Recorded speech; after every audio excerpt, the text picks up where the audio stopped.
కాలంగా చూస్తున్నాం. మావిగన్ అనే టాపిక్ మన ఆంధ్ర పాలిటిక్స్లో మరి ముఖ్యంగా సోషల్ మీడియాలో ట్రెండింగ్గా నడుస్తుంది. వైఎస్ఆర్సీపీ అధ్యక్షుడు జగన్మోహన్ రెడ్డి గారు ఎప్పుడైతే అసెంబ్లీలో, లోక్సభలో, రాజ్యసభలో ఈ బిల్లు పాస్ అయిందో అప్పటి నుంచి ఒక కొత్త నినాదం మావిగన్ అని తీసుకోవడం జరిగింది. మేము వైఎస్ఆర్సీపీ అధ్యక్షుల్ని కానీ వైఎస్ఆర్సీపీ పార్టీని కానీ డైరెక్ట్గా ప్రశ్నించేది ఏంటంటే 1924 మధ్యలో లేకపోతే 19 కంటే ముందు ప్రతిపక్షంలో ఉన్నప్పుడు నేను తాడేపల్లిలోనే, అమరావతిలోనే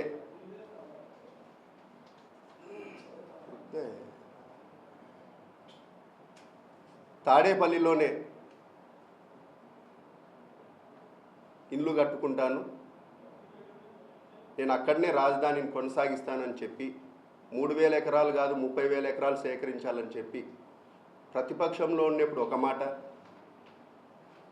19లో గవర్నమెంట్లోకి వచ్చిన తర్వాత మూడు రాజధానులని, మూడు ముక్కలాటని ఒక కొత్త నినాదం తీసుకోవడం. ప్రజలు మిమ్మల్ని ముఖ్యమంత్రిగా చేసింది ఒక సుస్థిరమైన పాలన సాగించాలా, ఆంధ్రప్రదేశ్ అభివృద్ధి చెందాలనే ఉద్దేశంతో ఒక్క ఛాన్స్ అంటే ఆ రోజు మీకు అవకాశం ఇవ్వడం జరిగింది. కానీ మీరు ముఖ్యమంత్రి అయిన తర్వాత ఏ విధంగా నిరంకుశ పాలన, నేను ఏం చెప్తే అది జరగాల, ఒక రాక్షస పాలన,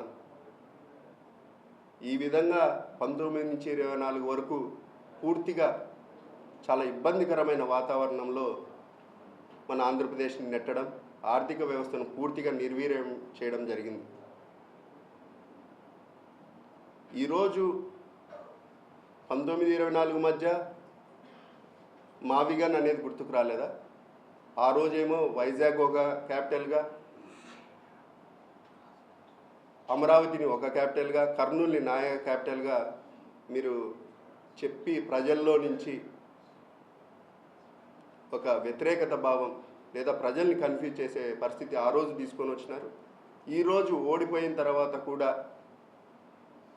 మళ్ళా ఇది కేవలం పెట్టుబడిదారులను లేదా ప్రజల్ని కన్ఫ్యూజ్ చేసి ఒక భయభ్రాంతులకు గురి చేయడం తప్ప వేరే విషయం కాదని కూడా ఈ సందర్భంగా తెలియజేస్తున్నా. ఈరోజు రాష్ట్రం పూర్తిగా అభివృద్ధి పదంలో ముందుకు సాగుతూ ఉంది. ఈరోజు చంద్రబాబు నాయుడు గారు 4వ ముఖ్యమంత్రిగా, కూటమి ప్రభుత్వం, సెంట్రల్ గవర్నమెంట్ మనకు పూర్తి స్థాయిలో మద్దతు ఇస్తూ వీళ్ళకు రాజధాని లేని రాష్ట్రంని ఆ రోజు ఇవ్వడం జరిగింది. స్టేట్ రీఆర్గనైజేషన్లో వీళ్ళకి చాలా అన్యాయం జరిగింది.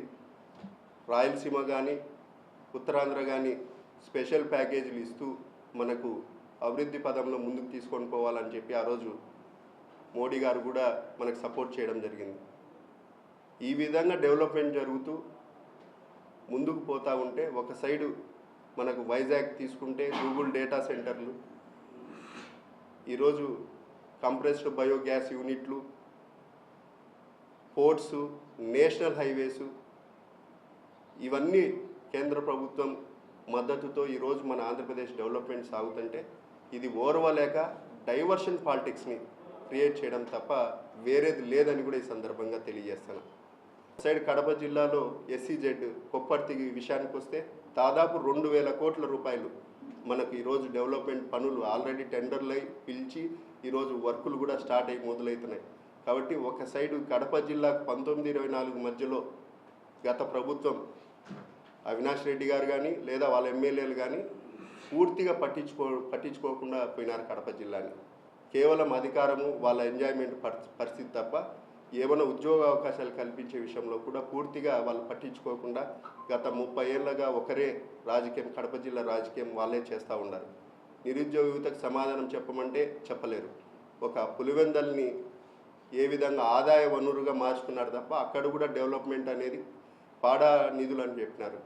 మిగతా 7 నియోజకవర్గాల్లో 1000-1200 కోట్లు పాడా నిధులు పెట్టినప్పుడు కనీసం మిగతా నియోజకవర్గాలకు 100-150 కోట్లన్నా పెట్టింటే వాళ్ళకు ఇంకా అభివృద్ధి పదంలో ముందుకు పోయేది. కానీ తెలిసి పనితీరు సరిగ్గా లేదు కాదు, అది మన ఇంటర్నల్ మా పార్టీకి సంబంధించినది. పనితీరు అని కాదు, మాకు ఒక ప్రోటోకాల్గా పెట్టి ప్రతి అందుబాటులో ఉండాలా అనే దాంతో కార్యకర్తలకు అందుబాటులో ఉండాలి. అది పార్టీ విషయం, వాళ్ళ పనితీరు మీద కాదు, అది పార్టీ పనితీరు మీద. అంటే ప్రజలకు అందుబాటులో ఉండాలా, ఈ డెవలప్మెంట్ విషయంలో కానీ ఉద్యోగాల విషయంలో కానీ పలికేదంతా ఉండాలి. అది ఒక ప్రోటోకాల్గా పెట్టినారు, అది ఇంటర్నల్ ఇష్యూ, పార్టీ ఇష్యూ. ఇప్పుడు బీజేపీ పార్టీకి సంబంధించిన ఎమ్మెల్యే ఒక సైడు, రెండోది ముఖ్యమంత్రి స్థాయిలో 2 రోజుల కిందట ఎమ్మెల్యే గారు కలవడం జరిగింది. సానుకూలంగా వాళ్ళు మాట్లాడినారనేది కూడా రావడం జరిగింది. సీనియర్గా 4వసారి ఎమ్మెల్యే, మన ముఖ్యమంత్రి వర్యులు 4వసారి ముఖ్యమంత్రిగా ఉండడము, సీనియర్గా ఏ విధంగా ఆయనకి ఇబ్బందులు ఉన్నాయో ఒకసారి కూటమి వాళ్ళ అధ్యక్షుడు ఉన్నారు మాధవ్ గారు, సీఎం గారి దృష్టికి తీసుకొని వెళ్ళారు, సానుకూలంగా స్పందించినారు అనేది 2 రోజులు 3 రోజుల నుంచి అన్అఫిషియల్గా మనకు కూడా తెలుస్తూ ఉంది. నిన్న కూడా ఈనాడు పేపర్లో కూడా రావడం జరిగింది. చూద్దాం ఏం జరుగుతుంది. బీజేపీ ఎమ్మెల్యే కూటమి కాబట్టి కొంచెం మనం కూడా ఆలోచన చేసి మాట్లాడాలి, ఏదైనా మాట్లాడాలి. అంటే పార్టీలో ప్రాధాన్యత తక్కువగా ఉంది అనడంలో జమ్మరోడ్ నియోజకవర్గంలో ఎస్పెషల్లీ టీడీపీకి బీజేపీకి మధ్య ప్రాధాన్యత కనబడింది అనుకోవచ్చా ఆయన మాటల్లో? ఆయన వాళ్ళ ఇంటర్నల్ వాళ్ళ పార్టీ వాళ్ళని కూడా విమర్శించడం జరిగింది. ఒక మనకు ఇంకా జమ్లమడుగులో కూటమి దిగ్విజయంగా ముందుకు పోతుందని నాకు నిస్సందేహంగా చెప్పగలను. ఎందుకంటే నేను కూడా అక్కడ పాత్ర పోషిస్తున్నా కాబట్టి కూటమిలో ఏదైతే ఉండాలో డెవలప్మెంట్ విషయంలో మరీ ముఖ్యంగా ఎక్కడే కానీ అటువంటి లేవు. పార్టీ పరంగా వాళ్ళ కొన్ని విషయాలు ఉంటాయి, మనకి కొన్ని విషయాలు ఉంటాయి. మన పరంగా మనం స్ట్రాంగ్గా ఉండాలి. వాళ్ళ కూటమి పరంగా ఇప్పుడు జనసేన కానీ బీజేపీ కానీ కొన్నిసార్లు ఇబ్బందికరమైన పరిస్థితులు ఉంటాయి, కానీ అది చర్చించుకొని కూటమిలో ఉన్న అధ్యక్షులతో మాట్లాడుకొని చేయాల్సిన పనులు ఉన్నాయి. నాకు కొన్ని విషయాలు జరిగినట్టు ఏ పార్టీలో ఉన్నా ఎవరు ఎక్కడ ఉన్నా కూడా అది ఖండించాల్సినటే. అది కాకుండా మన ప్రభుత్వం కూటమి ప్రభుత్వం వచ్చిన తర్వాత ఈగల్ టీం అని చెప్పి గంజాయిని పూర్తిగా లేదా ఏదైతే ఆకతాయిలు ఉన్నారో వీళ్ళందరినీ కూడా కఠినంగా శిక్షించే విధంగా మనం జరిగింది. ఒకటి మైలవరంలో జరిగినాయి, లేదా ఒక చిత్తూరు జిల్లాలో జరిగిన, ఒక సైడ్ రాజమండ్రిలో జరిగిన తక్షణమే కొన్ని ఇమీడియట్ యాక్షన్స్ భయం ఉండాలా ఇటువంటి చర్యలు చేపడితే అనే ఉద్దేశంతో సీరియస్గా తీసుకోవడం జరిగింది. నారా లోకేష్ బాబు గారు కూడా స్ట్రైట్ ఫార్వర్డ్గా ఇటువంటి విషయాలలో బిహేవ్ చేస్తున్నారు. కాబట్టి ఇది ఎక్కడ జరిగినా తప్పే, కానీ ఇవి రిపీటెడ్ కాకుండా కౌన్సిలింగ్ స్కూల్ ఏజ్లో నుంచే ఇటువంటి ఏదన్నా చర్యలు తీసుకొని కౌన్సిలింగ్ చేసి డెవలప్మెంట్ యాక్టివిటీస్ మీద చెప్పాలనేది కూడా నారా లోకేష్ బాబు గారు ఒక అవేర్నెస్ క్రియేట్ చేయాలా. ఇది ఒక మనందరి బాధ్యత కూడా, ప్రతిపక్షము అధికార పక్షము మీడియా వాళ్ళది. ఎందుకంటే మహిళలు చిన్నప్పటి నుంచి గుడ్ టచ్ బ్యాడ్ టచ్ అనే విషయం దగ్గర నుంచి కూడా పూర్తిగా నేర్పిస్తే ఒక అవగాహన ఉంటుంది. ఇది ప్రజలందరూ చేపట్టాల్సిన బాధ్యత. గవర్నమెంట్ మరీ సీరియస్గా తీసుకుంటుందని కూడా ఈ సందర్భంగా తెలియజేస్తాను.